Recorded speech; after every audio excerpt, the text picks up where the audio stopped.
Баршаңызға сәлем достар, мен бүгінгі видеода сіздерге модальды етістіктер туралы түсіндіремін.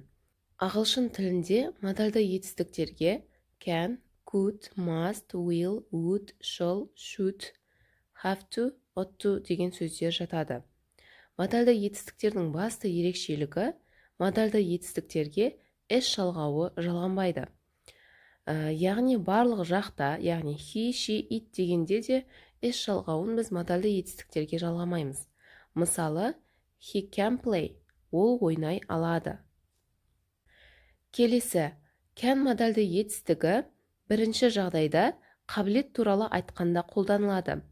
Жалпы can модальды етістігі істей алу, істей аламын, менің қолымнан келеді деген сияқты мағыналарды білдіреді. Ал енді мысалға назар аударатын болсақ, I can play the piano. Мен пианинода ойнай аламын деп аударылады. Ал екінші жағдайда біз can модальды етістігін біреуден рұқсат сұраған жағдайда қолданамыз. Мысалы, can I use your pen? Мен сенің қаламыңды қолдансам болады ма? Деп рұқсат сұрап тұр.